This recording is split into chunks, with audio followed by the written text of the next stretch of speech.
We got the media team in here. We're the media We're team. the media team. We got content. TV's in the go. We got TV in the go, Wack. You looking for that fire Clubhouse content? Well, you need to subscribe to the home. Hey, yo, Clubhouse TV. Let's get to the content. That's a good one. In the block. Hassan Campbell. We're going to get right to it. Hassan Campbell sends shots at a Gerald Prince Miller. Let's go. Hey, Prince. Remember him? Ooh.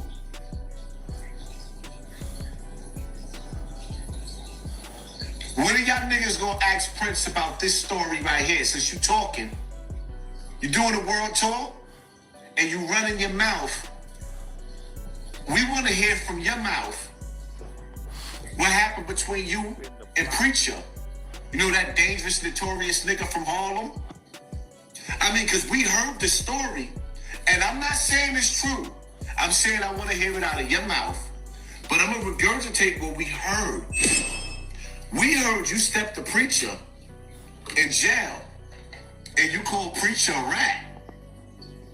And we heard this dude right here, he gave you some sleepy time tea, my nigga. You want to know what sleepy time tea is? I'm saying allegedly. I'm not even saying that this is true. I'm saying I want to hear your side of the story. Because this nigga right here, nigga, this, how Big said, black nasty as ever. However, I wear coochie down. All right. So here we go. Hassan Campbell's insinuating that Gerald Prince Miller approached Preacher from the Preacher crew, called him a rat, and Preacher knocked Prince out. I know a lot of my New Yorkers get a little irritated with Wack, and they say, Wack, you ain't from New York. I am, but I'm not, and I'm not, but I am. Because my roots run very deep in New York. Matter of fact, a lot of you people that be talking about these people don't know these people. I know these people. A lot of you people that heard of these people and all that, y'all don't got no access to these people. I do business with these people. I got dealings with these people. So when Hassan says things like that, it was funny because I got all the documentation to this, right? I haven't talked to Prince in maybe 3 days. He has no idea that I'm doing this, but I'm pretty sure the brother wouldn't mind me speaking my piece based on facts, right? Wack, how did you get the documentation? Well, this is very old documentation. It's 20 years old. Actually, this incident happened June 18, 2000. So it's 20 years and say 4 months old. Happened in Beaumont, USP. Now, first things first. The elephant in the room is, did Prince get knocked out? I'm gonna let y'all linger with that for a while. My thing is, did Prince approach this man and call him a rat? Did Gerald Prince Miller approach this man and call him a rat? That's the question. Okay. The documents I'm about to read from come from March 25th, 1997.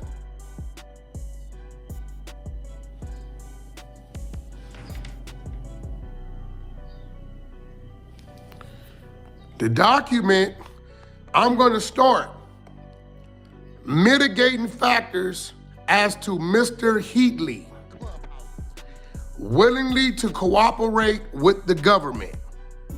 I represent the exposers. I am one of the founders of the exposers. We don't do what Hassan did. When we speak, it's because we got it. So let's get to it. Let's get to it. Did Preacher tell? Was Prince well in his right for saying this man told? Mitigating factors as to Mr. Heatley, willingness to cooperate with the government. In this case, if this case ever proceeds to a penalty hearing, we are prepared to put on evidence about Mr. Heatley's post-arrest willingness to assist the government. It is our understanding, or collaborated by Mr. Heatley's first attorney, Andrew Shapiro, Esquire, that Mr. Shapiro was approached by the government at the time of Mr. Heatley's initial appearance before a magistrate judge and advised that Mr. Heatley had made a statement to the arresting agents and appeared willing to speak with the government further. Mr. Shapiro was advised that the government was more than willing to speak to Mr. Heatley.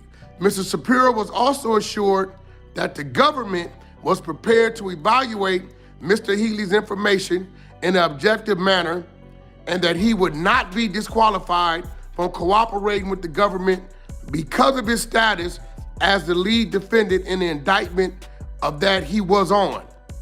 To be put bluntly, too bad of a guy for the government to sign up. What followed were 5 days, exclamation point, of proper sessions. August 21, 23, 27, 28, and 30th of 1996. Each of these sessions last many hours. Some lasted the entire day. Mr. Shapiro described Mr. Heatley as forthcoming and truthful. Mr. Shapiro recalls that from time to time, Mr. Heatley was praised by the agents in attendance for providing information on matters of which the agents were unaware. During this process, Mr. Shapiro repeatedly sought and was repeatedly provided assurance. Damn, they said they praised him. Hold on, bro. They said they praised the man. Sheesh. Fuck.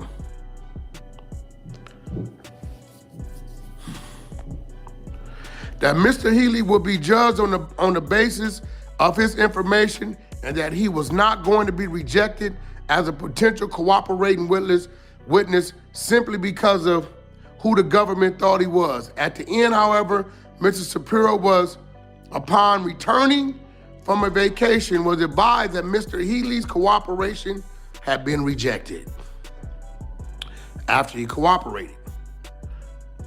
When new counsel came into the case, an effort was made to reopen negotiations for a cooperation agreement on December 31st, 1996. The undersigned met with you and the other representatives from your office, as well as designated assistant district attorney, to provide by way of attorney proffer information on numbers of topics where Mr. Heatley was in possession of information which he sought to share with the government. Once again, the proffered assistance was rejected. Your office plainly can decide who it wishes to sign to cooperation agreements or not. This is not the point here. Instead, the point is that Mr. Heatley was willing to assist your office in the prosecution of others and spent 5 days outlining that information and disclosing in detail criminal activities in which he had been involved. Although your office in the final analysis did not sign Mr. Heatley up, his demonstrating willingness to assist the government is certainly a circumstance that should be mitigated against a decision to seek his execution. It will certainly be circumstance that a jury would likely find mitigating. There we go. It will certainly be circumstances that the jury would likely find mitigating if this case ever proceeds to a potential trial. Information which protected the lifestyles of others. In the course of an initial proper session, Mr. Heatley brought to the, go to the next page,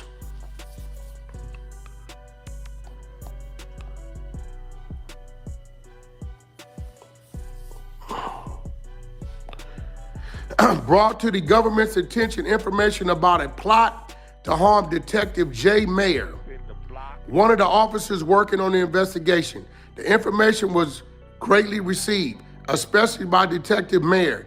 and it is believed acted upon.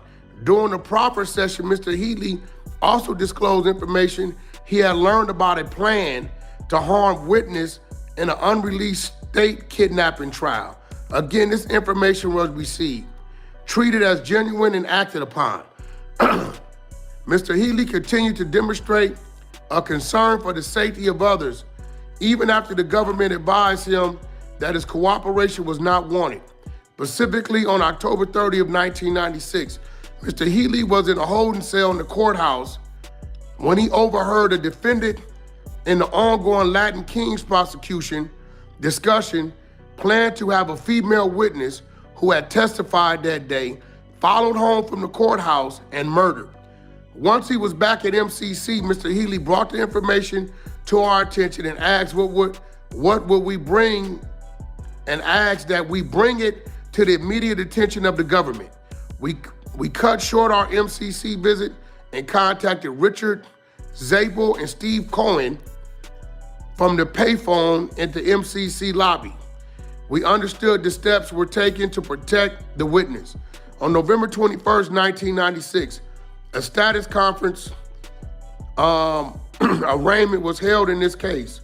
All defendants were present in court. During a whispered jury box conversation, Mr. Heatley advised Mr. Cohen that Heatley had overheard plans by other defendants in the case to injure or kill cooperating witness Derek Hellsrock, who somehow had been placed in the same unit at MCC as some of the defendants. Mr. Cohen slipped you a note advising of the need to move Hellstock immediately. So it was Derek Hellstock. It is our understanding that Mr.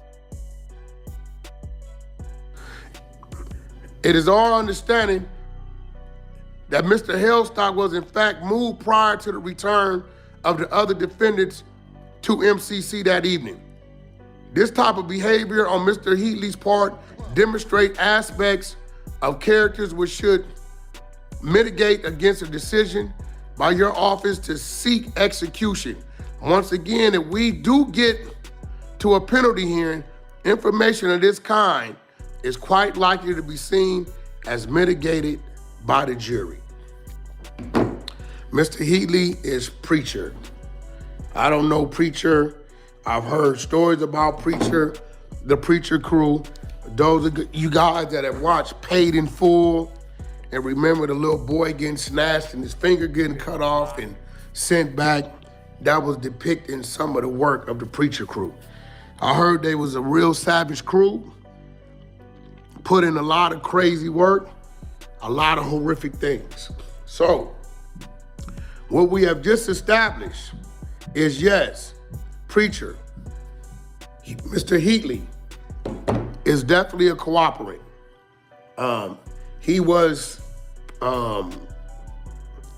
He asked to be a CI. He asked to be a rat.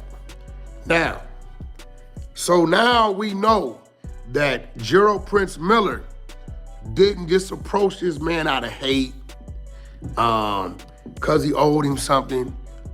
The only thing he had against this man is he was a rat. Now, Hassan Campbell,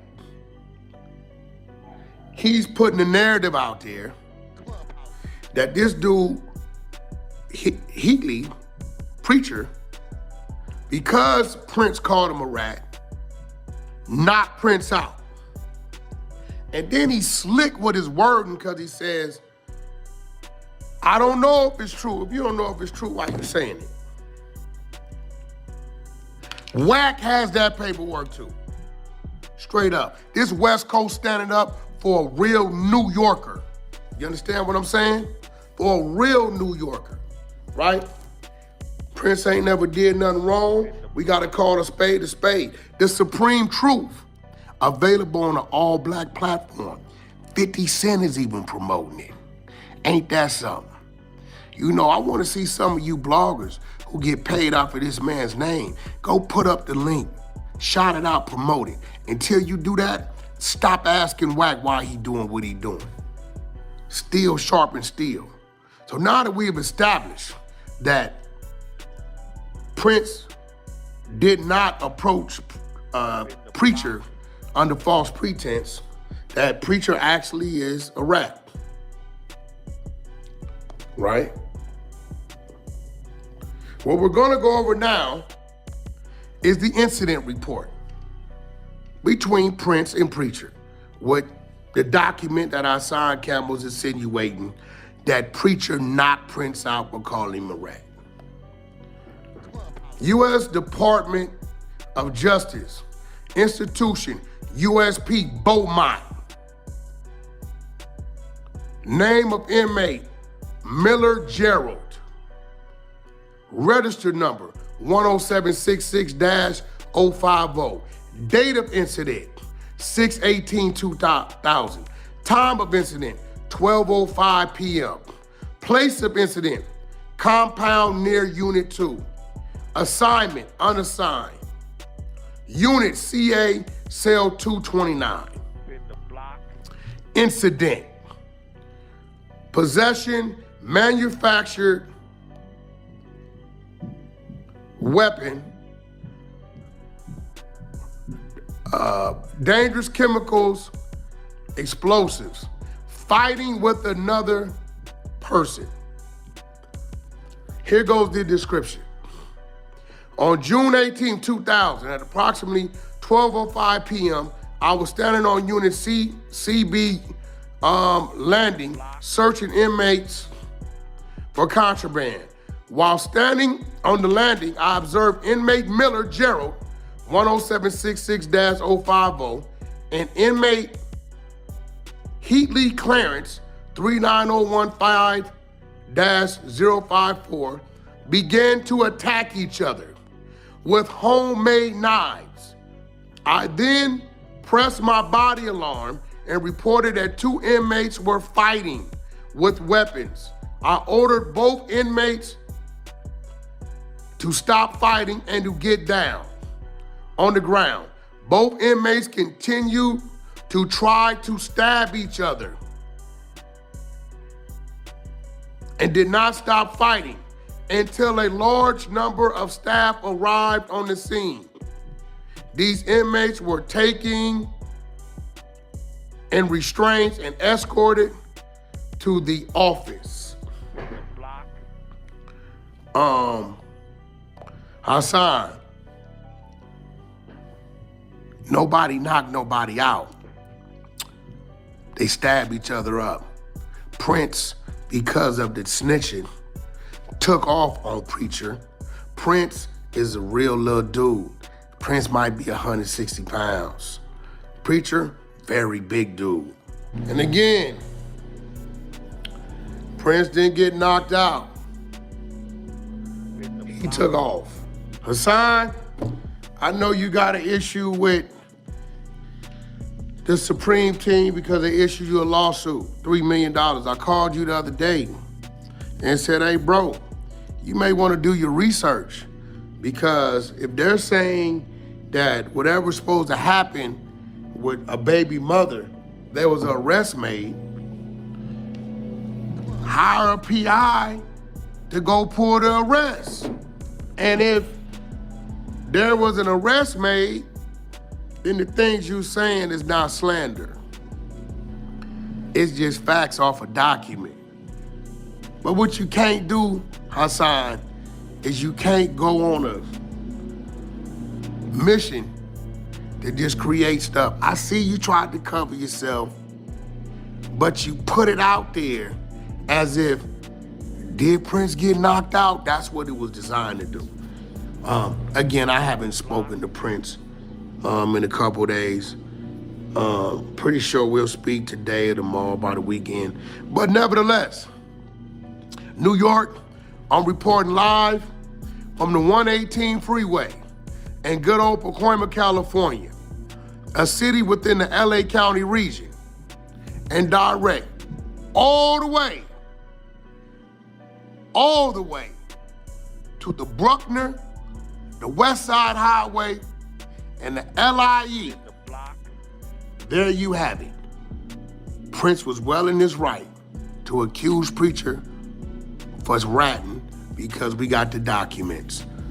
And Prince, as little statue as he was and is, took the time to find him some steel, sharpen that blade, and go at him in Beaumont, USP in the good old year 2000. The officer said they both had knives and they both were stabbing each other. And they stabbed each other until there was enough police there to wrestle him down to the ground and restrain him. No knockouts. Clubhouse TV.